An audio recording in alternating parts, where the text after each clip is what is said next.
परमं सुखानां। विश्व में केवल सिद्धार्थम शब्द ही एक ऐसा शब्द है जो वेद के समकालीन शब्द है। जब मानव सभ्यता ने आंख खोली, जब सिंधु नदी के किनारे वशिष्ठ, विश्वामित्र, गर्ग और अत्रि, कणाद और पुलस्त्य जैसे ऋषि वैदिक ऋचाओं का खोज कर रहे थे, जो वैदिक ऋचाएं देवताओं से संबंधित हैं, जो वैदिक ऋचाएं प्रकृति से संबंधित हैं, और जिन वैदिक ऋचाओं के माध्यम से मानव सभ्यता की उत्पत्ति और प्रादुर्भाव हुआ, उसी मानव सभ्यता के साथ ही साथ सिद्धार्थम शब्द का उल्लेख भी ऋग्वेद में आया है। ऋग्वेद भारतवर्ष का सर्वप्रथम ग्रंथ है जिसमें मानव और देवताओं का संबंध, मानव की उत्पत्ति और मानव के जीवन की पूर्णता क्या है, मानव के जीवन की आवश्यकता क्या है, उसके बारे में चिंतन और विचार किया गया है। और ऐसे ही एक मंत्र में ऋषि ने उद्घोष किया है, ओम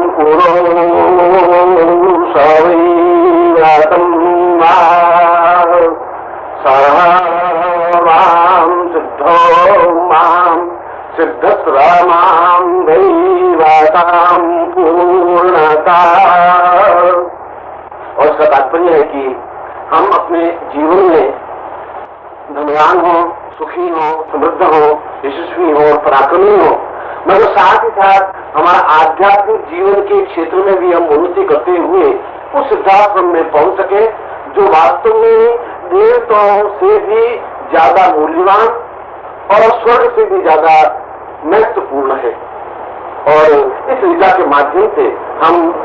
एहसास कर सकते हैं, अनुभव कर सकते हैं कि वास्तव में सिद्धार्थम शब्द संसार का सर्वाधिक प्राचीन शब्द है, संसार का सर्वाधिक प्राचीन आश्रम है, जिसकी उत्पत्ति, जिसका चिंतन अपने आप में अचिंत्य है। जिस प्रकार वेदों के बारे में कहा गया है कि वेदों की उत्पत्ति नहीं हुई, वे अनादि हैं, अजन्मा हैं, ठीक उसी प्रकार सिद्धार्थम की कोई निश्चित तिथि नहीं है, वह अपने आप में अजन्मा है, वह अपने आप में शाश्वत है। जब पहली बार प्रकृति और मनुष्य का संपर्क और संबंध बना होगा, तब उस सिद्धार्थम का भी संपर्क और साहचर्य बना होगा, क्योंकि मानव जीवन का लौकिक चिंतन और विचार कार्य क्षेत्र यह संसार है, तो उसके पारमार्थिक और आध्यात्मिक क्षेत्र सिद्धार्थम है, क्योंकि उस सिद्धार्थम के माध्यम से ही वह जीवन की पूर्णता प्राप्त कर सकता है। मानव जीवन जन्म लेकर के मृत्यु तक की यात्रा केवल एक पड़ाव है उस पूरे मार्ग का, उस पूरे रास्ते का। वह अपने आप में पूर्णता नहीं है। पूर्णता तो यह पूरे मार्ग जहां से मनुष्य ब्रह्म से अलग हुआ है, उस ब्रह्म से अलग होने के बाद कर्म क्षेत्र को करता हुआ, धर्म, अर्थ और काम, इन तीनों चिंतनों को विचार करता हुआ जब मोक्ष का चिंतन करता है, तब वह सिद्धार्थ में पहुंच करके वहां की धरती, वहां की प्रकृति, वहां का कणकण, वहां का चेतना, वहां का स्पंदन और वहां के जीवन में एकाकार होता हुआ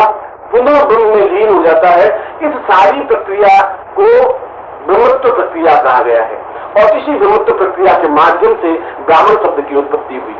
आगे जाकर के जो ब्राह्मण ग्रंथ रचे गए, आगे जाकर के पुराण जो उपनिषद रचे गए, उन सारे उपनिषदों का सारभूत तथ्य केवल एक ही है, और वह यह है कि यह जो कुछ हम विश्व में कर रहे हैं, जो कुछ धन कमा रहे हैं, काम कर रहे हैं, संतान पैदा कर रहे हैं, जीवन की जो कुछ पूर्णता में एहसास कर रहे हैं, यह अपने आप में न्यून है, अधूरा है। यह जीवन का एक पड़ाव है। जिस प्रकार से रास्ते के गंतव्य स्थल तक, एक मंजिल तक पहुंचने के पीछे बीच में विश्राम करने के लिए पड़ाव लिया जाता है, वह पड़ाव है। मगर यदि हम पड़ाव पर ही उस पड़ाव को ही मंजिल मान लेते हैं, तो पड़ाव ही अपने आप में मृत्यु बन जाती है, और मृत्यु के बाद जीव की कहीं कोई उत्पत्ति नहीं होती। वो भ्रमणशील रहता है, अपने आप में अत्यंत दुखी और निरीह हो जाता है। वो सोचता है कि ये मेरा गंतव्य स्थल नहीं था, मगर बीच में समाप्त हो गया। और हमारे लिए ये प्रसन्नता की बात है कि वेदों में, वेद में भी, ऋग्वेद में भी, ऋग्वेद में भी, सामवेद में भी, अथर्ववेद में भी केवल एक ही शब्द ऐसा है जो चारों वेदों में आया है। अन्यथा चारों वेदों में अलग प्रकार के मंत्र हैं, अलग प्रकार की ऋचाएं हैं, अलग प्रकार के उनके चिंतन हैं।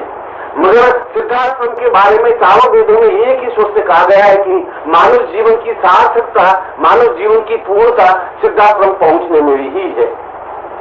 अब प्रश्न होता है कि यदि सिद्धाश्रम का इतना अधिक महत्व है, क्योंकि जितने भी धर्म बने, संप्रदाय बने, जितने भी चिंतन विचार बने, जितने भी हिंदुत्व शब्द बना, जितना भी अन्य क्रियाकर्म बने, कर्म कांड बने, और जितना भी आगे का सारी कार्य पद्धति बनी, वे तो उसके बहुत बाद की चीज है। इसका मतलब है कि सिद्धाश्रम अत्यधिक प्राचीन शब्द है, अत्यधिक प्राचीन पद्धति है, अत्यधिक प्राचीन सभ्यता है, अत्यधिक चिंतन है, ऋषियों का अपने आप में पूर्णतः चिंतन है। उस पूर्ण चिंतन को सिद्धाश्रम प्राप्त करने के लिए किन स्थितियों को प्राप्त करना चाहिए, किन तरीकों से हम सिद्धाश्रम में पहुंच सकते हैं? क्योंकि यदि हम मानव जीवन प्राप्त करके भी उस जीवन की पूर्णता प्राप्त नहीं कर सके, तो हम केवल उस बीच के पड़ाव में रुक करके मृत्यु को प्राप्त हो जाएंगे। और पड़ाव अपने आप में पूर्ण मंजिल नहीं होती, पड़ाव से बीच में विश्राम स्थल होता है, और हम विश्राम स्थल को पूर्णता मान ले तो ये मानव जीवन की अपूर्णता है, और अधिकतर व्यक्ति इस अपूर्णता में ही समाप्त हो जाते हैं। तो क्या इस जीवन में सिद्धाश्रम प्राप्ति संभव है? निश्चित रूप से संभव है, क्योंकि यजुर्वेद में जहां सिद्धाश्रम शब्द का प्रयोग और विवरण और वर्णन आया है, वही उसके साथ ही साथ ऋषि ने कहा है कि वही वास्तव में ही व्यक्ति धन्य है जो इस जीवन में आने के बाद निरंतर सिद्धाश्रम के बारे में सोचता रहता है, निरंतर मन में एहसास और विचार करता रहता है कि मुझे हर हालत में अपने उस मंजिल तक प्राप्त करना ही है जिसको ब्रह्मत्व कहा जाता है, जिसको मोक्ष कहा जाता है, जो अपने आप में जीवन की पूर्णता है, और जिसको यजुर्वेद में कहा है पूर्णमदः पूर्णमिदं पूर्णात् पूर्णमुदच्यते पूर्णस्य पूर्णमादाय पूर्णमेवावशिष्यते। अगर उस पूर्णता को हम प्राप्त नहीं कर सके तो फिर हमारे और पशु जीवन में कुछ भी अंतर नहीं होगा। पशु जीवन भी एक बीच के पड़ाव को मंजिल मान लेता है, वह भोजन करने को ही पड़ाव मान लेता है, बाहर ढोने को ही अपना मंजिल मान लेता है, संतान पैदा करने को ही अपनी मंजिल मान लेता है। और हम भी पशु की तरह ही हैं, हम भी भोजन करने को, विश्राम करने को, धन कमाने को मंजिल मान लेते हैं। ये मंजिल नहीं है, यह तो बीच में एक सुविधाएं दी गई है कि धन के माध्यम से, पुत्र के माध्यम से, गृहस्थ के माध्यम से, जीवन के अन्य चिंतनों के माध्यम से हम उस मंजिल तक पहुंच सके। तो उस मंजिल तक पहुंचने के पीछे कारण क्या तात्पर्य है, आवश्यकता क्या है? सिद्धाश्रम अपने आप में एक ऐसा अद्वितीय आश्रम है जो देवताओं के द्वारा रचा हुआ आश्रम है। विश्वकर्मा ने अपने हाथों से जिसका निर्माण किया है, ब्रह्मा ने जिसके कण कण को अपने आप में जागृत और चैतन्य किया है, जहाँ लक्ष्मी स्वयं साकार रूप में उपस्थित है, जहाँ विष्णु स्वयं उसके पालनकर्ता के रूप में पूर्ण उस सिद्धाश्रम को चैतन्य और मंत्रमय बना दिया है, और जहाँ भगवान शिव, क्योंकि कैलाश पर्वत के पास होने के कारण भगवान शिव गौरी के साथ, पार्वती के साथ स्वयं निरंतर विराजमान है, क्योंकि वो मृत्युंजयी देवता है, और इसीलिए सिद्धाश्रम में मृत्यु का प्रवेश नहीं हो सकता। मनुष्य वहां रहकर के समाप्त नहीं हो सकता, केवल मनुष्य ही नहीं, पुष्प भी खिल करके मुरझा नहीं सकता। वहां पर किसी प्रकार की घास अगर उगती है तो यौवन में बनी रहती है, समाप्त नहीं होती। वहां पर पुष्प विकसित होते हैं तो खिले हुए रहते हैं। वहां पर यदि कोई प्रकृति है, जीव है, जड़ है, चैतन्यता है तो बनी रहती है, क्योंकि वहां मृत्यु नहीं है, और जहां मृत्यु नहीं है उसी को पूर्ण जीवन कहा गया है। वहां पर 24 घंटे ठीक वैसा ही प्रकाश बना रहता है जिस प्रकार शाम के धुंधलके में या प्रातःकालीन सूर्य उगने से कुछ समय पहले जो बिल्कुल स्वर्णिम भोर सी होती है, एक प्रभात सा होता है, एक दूधिया प्रकाश सा होता है, ऐसा प्रकाश 24 घंटे वहां बना रहता है। न तो प्रखर धूप होती है, न अंधकार रात्रि होती है। एक दूधिया प्रकाश चारों तरफ 24 घंटे बना रहता है, और दूधिया प्रकाश में ही वे ऋषि मुनि, वैश्य, गंधर्व, किन्नर, लक्ष्मी, ब्रह्मा, विष्णु, महेश और जितने भी देवी देवता हैं, जितने भी ऋषि मुनि हैं, चाहे भगवान राम हो, चाहे वे कृष्ण हो, चाहे अन्य उच्च कोटि के योगी हो, चाहे महात्मा हो, वे सभी साकार सशरीर वहां आपको उपस्थित और वहां पर विचरण करते हुए, बोलते हुए, चिंतन करते हुए, प्रवचन करते हुए, सुनते हुए दिखाई दे सकते हैं और दिखाई देते हैं। वहां पर जाना ही जीवन की पूर्णता है, क्योंकि वहां जाकर के हम अपने पूर्वजों से सीधा संबंध स्थापन कर लेते हैं। कितना बड़ा एक सौभाग्य होता है कि हम 500वीं पीढ़ी का एक पुत्र अपने 500 पीढ़ी के पहले के पूर्वज के चरणों में बैठ करके उनके चिंतन विचार को सुने तो हम एक प्रकार से 500 पीढ़ी को एक सूत्र में बांध लेते हैं, ग्रहित कर लेते हैं। वास्तव में यह जीवन का एक महत्वपूर्ण चिंतन है, यह जीवन की पूर्णता है, यह अपने आप में प्रक्रिया है और इस प्रक्रिया के माध्यम से व्यक्ति उस पूर्णता को प्राप्त करता हुआ मानव जीवन को पूर्णता और सफलता देकर के पूर्ण ब्रह्ममय बन सकता है। ईशावास्य उपनिषद में स्पष्ट रूप से कहा गया है कि हम ब्रह्मास्मि हम ब्रह्म स्वपूर्णतम सदैवत्म स ब्रह्म। मैं अपने जीवन में मानव को ऊंचा उठा करके देवता बनूं और देवता से भी अपने जीवन को ऊंचा उठा करके ब्रह्ममय बन जाऊं। और ऐसा ब्रह्ममय बनने के लिए